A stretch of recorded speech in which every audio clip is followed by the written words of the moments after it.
Part 1, The Betrayal at Nexus Station. The Peaceful Mission. Colonel Marcus Sterling adjusted his dress uniform one final time as he looked out the viewport of the diplomatic vessel. The spinning lights of Nexus Station grew larger against the backdrop of distant stars. This was supposed to be humanity's greatest achievement, a peaceful first contact mission with the powerful Kethran Empire. Marcus had trained for combat his entire life, but today he carried no weapons, only hope for a better future.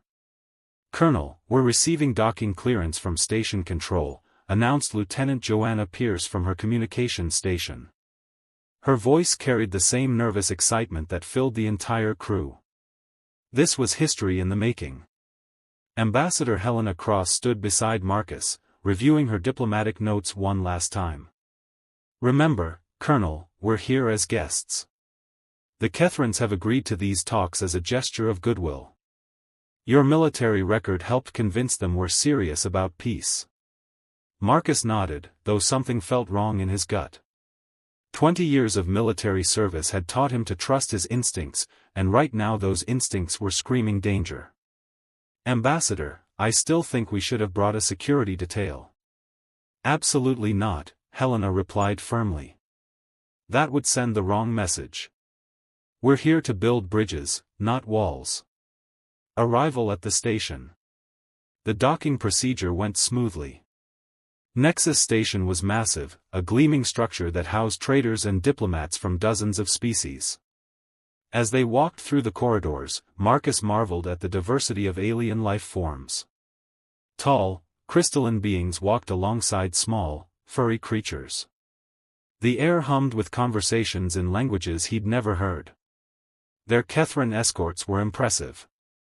Standing nearly 8 feet tall with silver skin and piercing blue eyes, they moved with graceful precision. The lead escort, who introduced himself as Ambassador Theron, spoke perfect English. "Welcome to Nexus Station, humans. Emperor Kethvar is eager to begin negotiations. Your species shows great promise." Marcus stayed alert as they walked deeper into the station. The corridors became less crowded, and he noticed fewer security cameras. His unease grew stronger with each step. The conference room. The meeting room was elegant but isolated. Large windows showed the swirling colors of a nearby nebula, and the table was set with refreshments from both cultures. Ambassador Cross took her seat confidently, but Marcus remained standing, scanning the room's exits. "Please, Colonel Sterling, sit," Ambassador Theron gestured to a chair. "We understand your caution, but you are among friends here." As Marcus reluctantly took his seat, the doors sealed with a soft hiss. The sound sent ice through his veins. It was the sound of an airlock, not a simple door. Lieutenant Pierce looked up from her data pad, confusion crossing her face. "Colonel, I'm not getting any signal from our ship. Communications are completely blocked."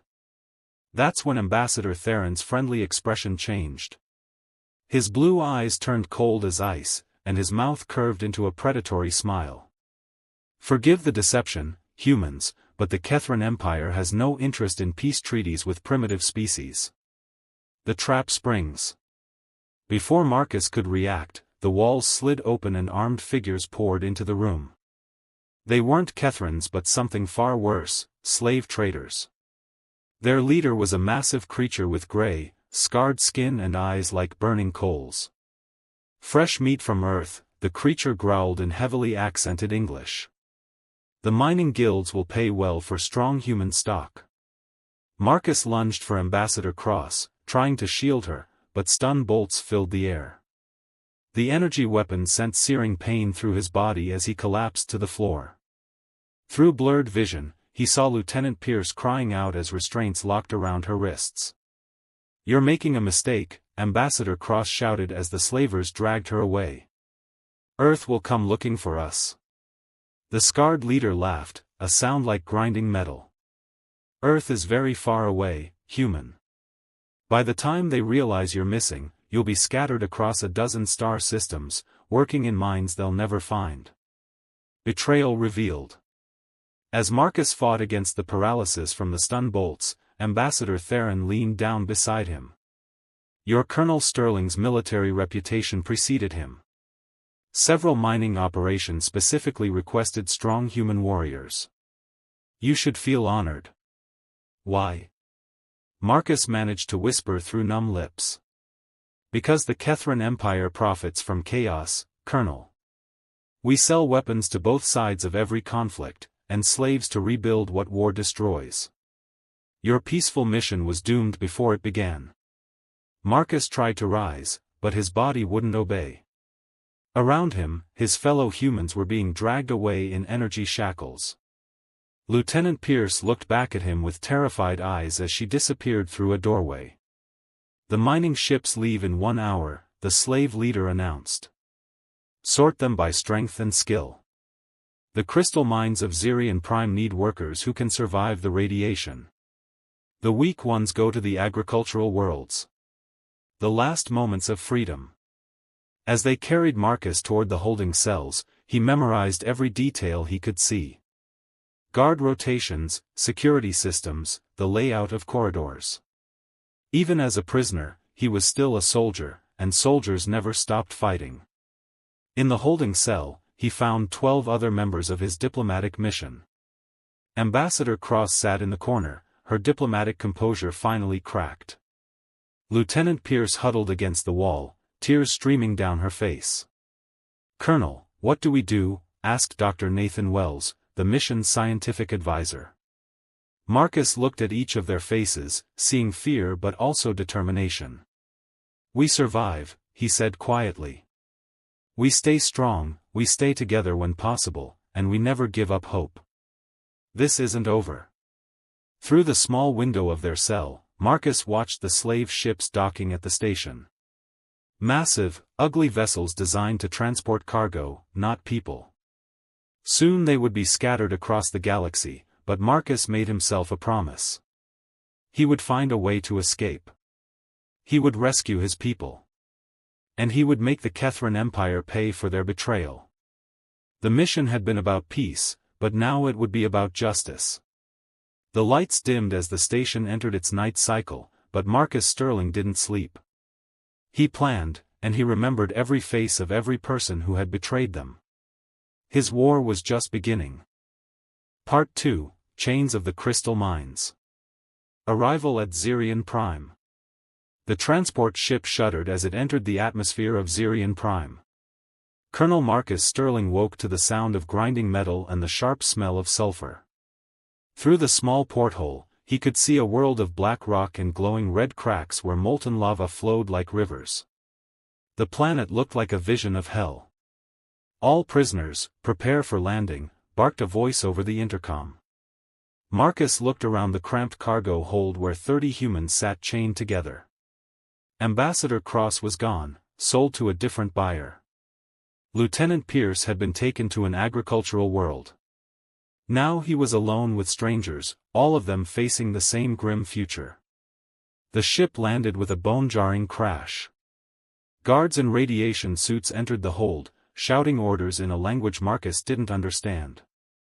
Energy prods sparked as they herded the prisoners out into the scorching heat of Zirian Prime. The crystal mines. The mining complex stretched for miles across the volcanic landscape. Massive drilling towers reached deep into the planet's crust, extracting the rare crystals that powered faster-than-light travel. The air shimmered with heat and radiation, making Marcus's skin tingle uncomfortably. Overseer Bruddock stood waiting for them, a massive alien with thick purple skin and 4 arms. His voice boomed across the landing pad as he addressed the new arrivals. Welcome to Zirian Prime, meet. You're here to mine starlight crystals. The radiation will kill you in 6 months if you're lucky. Work hard, and you might live longer. Cause trouble, and you'll feed the lava worms tonight. Marcus studied the overseer carefully, noting the weapons on his belt and the way he moved. Every detail might be useful later. Meeting Dr. Voss. The prisoners were assigned to different mining crews. Marcus found himself in Tunnel 7, the deepest and most dangerous section. His crew chief was a grizzled human named Finn Carver, an engineer who had been trapped here for 2 years. "Keep your head down, Colonel," Finn whispered as they descended into the mine. "I recognize you from the news feeds. Your reputation won't help you here." The tunnel was a nightmare of scorching heat and toxic air. Marcus worked alongside aliens from a dozen species, all of them slowly dying from radiation exposure. The crystals they mined glowed with inner fire, beautiful and deadly. During the midday break, Marcus noticed a woman moving quietly among the injured workers. She had shoulder-length brown hair and intelligent green eyes that seemed to see everything. Her hands glowed with a soft blue light as she touched a wounded miner's arm, and Marcus watched the injury heal before his eyes. "That's Dr. Lydia Voss," Finn explained quietly. "Xenobiologist from the Europa Research Station. The slavers grabbed her because of her healing abilities. She's been keeping us alive." The healer's secret. That evening in the barracks, Marcus approached Dr. Voss as she tended to a miner with severe burns. She looked up as he sat down beside her, wariness in her eyes. "Colonel Sterling," she said softly. "I heard about your diplomatic mission." "I'm sorry." "How do you do it?" Marcus asked, watching her hands glow as she worked. "The healing, I mean."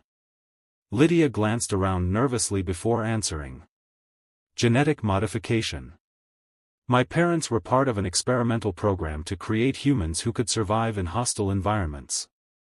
I can process radiation and convert it into healing energy." Marcus felt a chill that had nothing to do with the evening air. "That's why they really captured you. Not just for healing, but for your genetics." She nodded, fear flickering in her eyes.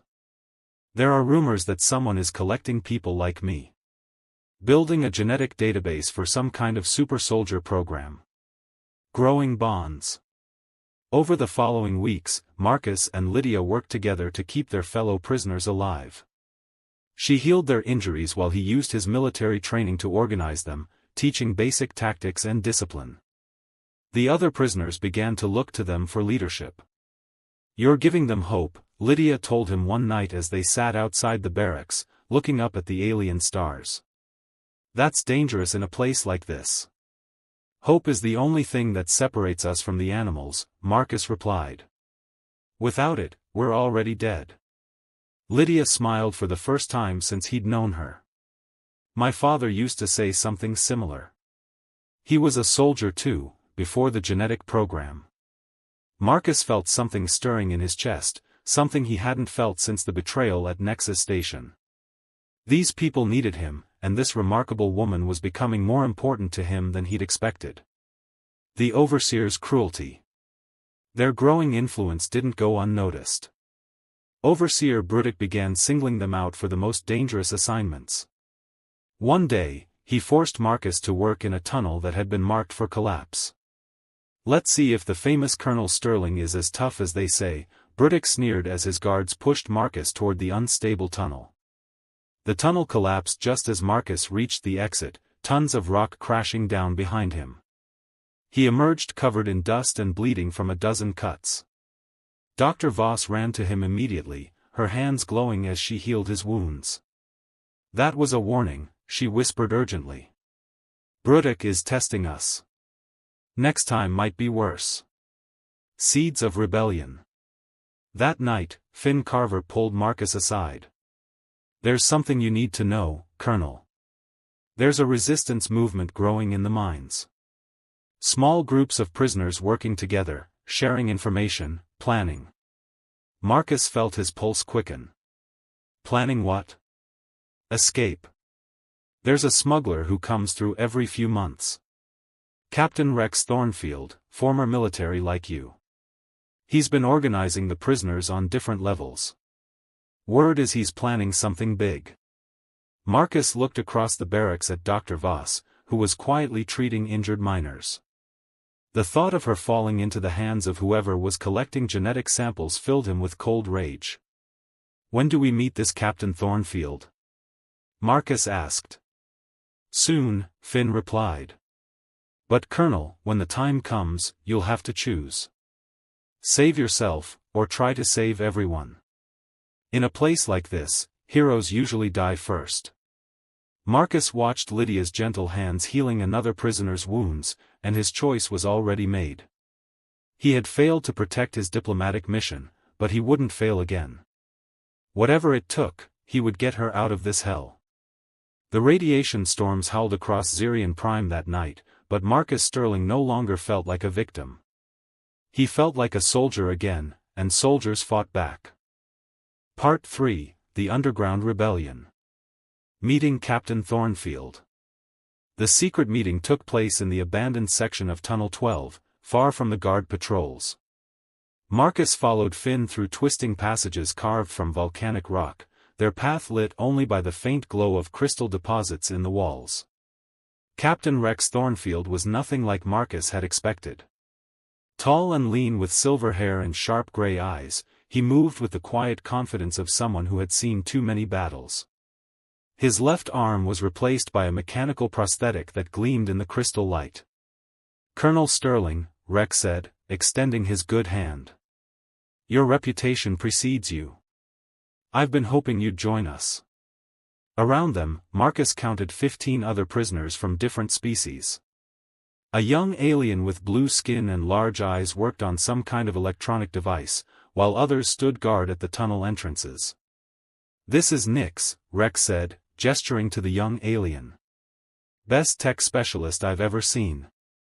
Stolen from the Cordani Academy when he was just a kid." The scope of rebellion. Rex led them deeper into the abandoned tunnel, where the walls were covered with maps and diagrams carved into the rock. Marcus studied the layout with professional interest, recognizing the tactical planning of an experienced military mind. "We have cells in every major mining operation across 4 star systems," Rex explained. 300 prisoners total, all waiting for the right moment to break free. "What's the plan?" Marcus asked. "Coordinated uprising. Hit all the facilities at once, overload their security systems, and steal transport ships. But we need perfect timing and inside information." Nix looked up from his device, his large eyes reflecting the crystal glow. "The prison ships use quantum communication arrays. If we can access one, we can send simultaneous signals to all the facilities." Marcus felt a spark of hope. This wasn't just desperate prisoners dreaming of freedom, this was a real military operation with a chance of success. Dr. Voss's danger. "There's something else," Rex said, his expression growing serious.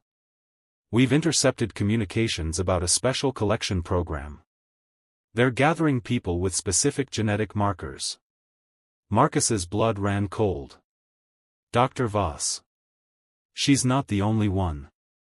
There are others like her scattered across the mining operations. The intel suggests they're being taken to a facility called the Void Fortress." Finn stepped forward, his face grim. "I've heard rumors about that place. Genetic experiments, breeding programs, stuff that makes the mines look like a vacation." Marcus felt rage building in his chest. "How long do we have?" "Next collection is scheduled for 2 weeks from now," Rex replied. "But Colonel, if we move too early, we could lose everything. The rebellion depends on coordination." The difficult choice. That night, Marcus returned to the barracks with his mind racing. Dr. Voss was treating a miner who had been caught in a crystal explosion, her healing light driving back the deadly radiation poisoning. "You look troubled," she said when she finished, sitting beside him on his sleeping mat. Marcus wanted to tell her everything, but the rebellion's secrecy was crucial. "Lydia, if you had a chance to escape, would you take it?" She was quiet for a long moment. "Are you asking me to run away while others suffer?" "I'm asking you to survive." "My father died in the genetic wars," she said softly. "He always said that survival without purpose isn't really living. These people need healing. How can I abandon them?" Marcus felt his heart tighten. This was exactly why he was falling in love with her, and exactly why he feared losing her. General Karatha's inspection. The next morning brought unwelcome news. General Karath, the supreme commander of the mining operations, was coming for a personal inspection. The entire facility went into lockdown mode as guards doubled their patrols and security systems were upgraded. Overseer Brudick strutted through the barracks, his forearms gesturing wildly as he barked orders. The general wants to see productivity increases. Anyone who doesn't meet quotas will feed the lava worms. Marcus watched from the shadows as hover transports landed near the main facility. General Karath emerged from the lead vehicle, a massive figure in gleaming armor. Even from a distance, Marcus could feel the malevolent intelligence radiating from the alien commander. "He's here for the genetic samples," Finn whispered. "Look at those transport containers." Marcus saw them too, medical containment units being unloaded from the general's ships. His hands clenched into fists as he realized they were here for Lydia. The identification process. That afternoon, all prisoners were ordered to report for medical evaluation. Marcus stayed close to Dr. Voss as they lined up outside the medical facility, watching as guards with scanning devices checked each prisoner. When Lydia's turn came, the scanner immediately began flashing red lights and emitting urgent beeping sounds. The guard looked at his readings with surprise, then excitement. "Genetic match confirmed," he announced. "Priority specimen identified." Before Marcus could react, additional guards surrounded Lydia. She looked back at him with fear in her eyes as they led her away toward the containment units. "Lydia." Marcus started forward, but Finn grabbed his arm. "Not yet, Colonel. We need the rebellion to succeed, or she'll be lost forever. Emergency planning." That night, the resistance cell met in emergency session. Rex's face was grim as he studied the new security measures around the facility. "The generals brought a full military escort," he reported. "If we move now, we'll be slaughtered." "If we don't move now, they'll take her to the Void Fortress," Marcus replied. "We may never get another chance." Nix looked up from his electronic device. "I've been monitoring their communications. The transport to Void Fortress leaves tomorrow night. But Colonel, if we break her out now, it will alert every facility in the system. The rebellion will be finished before it starts." Marcus felt the weight of impossible choices. Save the woman he loved, or save hundreds of prisoners across multiple worlds. The military strategist in him knew the logical choice, but his heart refused to accept it. The promise. Rex placed a hand on Marcus's shoulder. "Give me 48 hours, Colonel. Let me contact the other cells and move up our timeline. We can hit every facility at once and still save Dr. Voss. 48 hours might be too late. Then we'll break into the Void Fortress itself if we have to. But Marcus, I need you to trust me on this. Your tactical expertise is crucial to making this work." Marcus looked around at the faces of the other prisoners, seeing hope and determination in their eyes. They were all someone's family, someone's loved one. The scope of their suffering was bigger than just his own pain. 48 hours, he agreed. But if they transport her off-world, the deal is off. I'm going after her. Rex nodded grimly. Understood. Nix, start preparing the quantum communication hack. Finn, gather intelligence on the General's security protocols. Colonel, I need you to start training the other prisoners in basic combat tactics. As the meeting broke up, Marcus felt the familiar sensation of preparing for battle. But this time, it wasn't just about military objectives. This time, it was personal. Through the tunnel walls, he could hear the distant hum of the General's ships and the sound of increased patrols. Somewhere in that facility, Lydia was being prepared for transport to a fate worse than death. The rebellion was about to begin, and Marcus Sterling was ready to fight for more than just freedom. He was ready to fight for love. Part 4, Escape from Zirion Prime. The signal goes out. 47 hours after Dr. Voss's capture, Nix finally cracked the quantum communication array. His blue fingers danced across the stolen control panel as streams of data flowed across the small screen. "I'm in," he whispered excitedly. "Sending coordinated strike signals to all rebellion cells now." Marcus stood beside Captain Rex Thornfield in the hidden command center they'd established in the deepest part of Tunnel 12. Around them, 15 prisoners checked their makeshift weapons and reviewed the assault plan one final time. "Confirmations coming in," Nix reported. "Titan Colony Mines, Vega Station, Centauri Processing, all cells are ready to strike simultaneously." Rex checked his chronometer. 30 minutes until the coordinated attack. "Marcus, are your assault teams ready?" Marcus nodded grimly. Over the past 2 days, he had trained 40 prisoners in basic military tactics. They weren't soldiers, but they were desperate, and desperation could be a powerful weapon. The Void transport arrives. Through the facility's communication system, they heard the announcement they'd been dreading. Transport vessel Void Reaper requesting docking clearance for genetic specimen collection. Marcus felt his heart sink. The ship that would take Lydia to the Void Fortress had arrived early. Through stolen security feeds, he watched as a sleek black vessel landed near the main facility. It looked more like a predator than a transport, all sharp angles and weapon ports. "Colonel," Rex said quietly, "we can still abort and wait for a better opportunity." "No," Marcus replied firmly. "We stick to the plan. But the moment that transport tries to leave with Dr. Voss aboard, I'm going after it."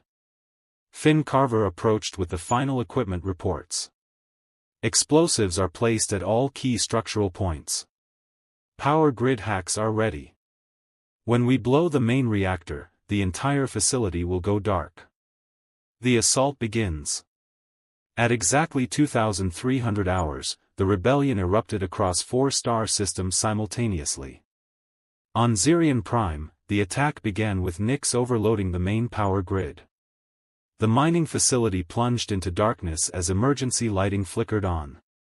Marcus led his assault team through the ventilation systems while Rex took another group through the main tunnels. Their first objective was the armory, where real weapons waited instead of improvised tools.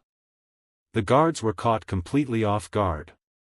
Used to controlling broken, desperate prisoners, they weren't prepared for organized military tactics. Marcus's team moved through the facility like ghosts, taking out sentries and securing key positions. "Armory secured," Marcus reported through their stolen communicators. Proceeding to detention level. Finding Dr. Voss. The detention level was heavily guarded, but Marcus's military training proved invaluable. Using flashbang grenades they'd constructed from mining explosives, his team breached the main corridor and fought their way to the holding cells. Marcus found Lydia in a medical containment unit, unconscious but alive. Tubes and wires connected her to monitoring equipment, and her skin had an unhealthy pale glow. Rage filled him as he realized they had been experimenting on her. "Lydia." He quickly disconnected the medical equipment and lifted her in his arms. Her eyes fluttered open, unfocused but aware. "Marcus," she whispered weakly. "You came for me." "Always," he replied, carrying her toward the exit. "Can you walk?" She nodded, though her legs were unsteady. "They've been draining my genetic material. I feel weak, but I'll manage." General Karatha's counterattack. Their escape was interrupted by the arrival of General Karath himself, leading a squad of elite guards. The massive alien commander blocked their path, his armor gleaming in the emergency lighting. "Colonel Sterling," the general's voice boomed through his helmet speakers. "The famous human warrior. You've caused considerable inconvenience." Marcus positioned himself between the general and Lydia, raising his captured plasma rifle. "Let us pass, and your facility might survive the night." General Karath laughed, a sound like grinding metal. "You think your pathetic uprising matters? We have genetic samples from Dr. Voss already. She's no longer essential." The alien commander raised his own weapon, a massive energy cannon that hummed with deadly power. "But you, Colonel, would make an excellent test subject for our combat enhancement programs. The battle in the corridors. The firefight that followed was brutal and chaotic. Marcus dove for cover as energy bolts scorched the walls around him. Dr. Voss, despite her weakness, used her healing abilities to keep wounded rebels fighting. Finn Carver appeared from a side tunnel with reinforcements, flanking the general's position. Colonel. The transport ships are loading prisoners for evacuation. Through the chaos, Marcus saw their chance. While the general's forces were focused on the firefight, smaller groups of prisoners were making their way to the landing pads where stolen transport vessels waited. Rex, this is Marcus, he called into his communicator. Begin final phase evacuation. Copy that. Nix has control of 3 transport ships. We're loading prisoners now. The separation. As they fought their way toward the landing pads, disaster struck. A massive explosion rocked the facility as the main reactor finally overloaded. Ceiling panels crashed down, separating Marcus and Lydia from the rest of their group.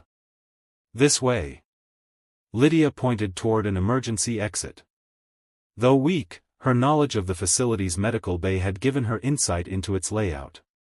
They emerged onto a maintenance platform just as the Void Reaper transport began lifting off. Through its viewports, Marcus could see other genetic specimens in containment units. They're taking the others, Lydia said with horror. Marcus, those people will disappear forever. Before Marcus could stop her, she activated an emergency beacon that would signal the transport's location to any rescue ships. The action drained the last of her strength, and she collapsed against him. Why did you do that? Marcus asked, catching her as she fell. Because someone has to survive to tell their story, she whispered. The final escape. Admiral Vesper Zane's pursuit ships arrived just as the rebel transports were lifting off. The Kethran military commander had come personally to ensure the rebellion's failure, bringing a small fleet of warships. Transport 3, you have enemy fighters on approach, Rex's voice crackled through the communicator. Torres, we need that smuggler expertise now. Marcus looked up to see a battered cargo ship diving through the atmosphere, weapons blazing as it engaged the pursuit fighters. The pilot's voice came through the comm system with a distinctive accent. This is Captain Torres, and I don't like bullies. Rebel transports, form up on me. We're getting out of here. The escape was a running battle through the Zirian system. Torres proved to be an exceptional pilot, leading the rebel ships through asteroid fields and gas clouds while Admiral Zane's forces pursued relentlessly. The price of freedom. As they reached the edge of the system and prepared to jump to hyperspace, Marcus helped Dr. Voss into a medical seat aboard Torres's ship. She was conscious but pale, the genetic drainage having taken a severe toll on her body. How many made it out? She asked weakly. Rex checked his reports with grim satisfaction. 47 from this facility. Reports coming in from other systems, over 200 prisoners liberated total. And how many didn't make it? The silence that followed answered her question. Freedom had come at a terrible cost. Marcus took her hand as the stars elongated into hyperspace. They were free, but Dr. Voss's beacon signal meant that Admiral Zane and General Korath would be tracking the Void Reaper transport. Somewhere in the darkness between stars, other innocent people were being taken to fates worse than death. It's not over, Marcus said quietly. The Void Fortress still holds prisoners. We have to go after them. Torres glanced back from the pilot's seat. The Void Fortress? Friend, that's a suicide mission. Nobody breaks into that place. Marcus looked at Dr. Voss, seeing determination returning to her eyes despite her weakness. Around them, the rescued prisoners were tending their wounds and mourning their losses. They had won their freedom, but the larger battle was just beginning. Then we'll be the first, Marcus replied. The war against the genetic harvesting program was far from over.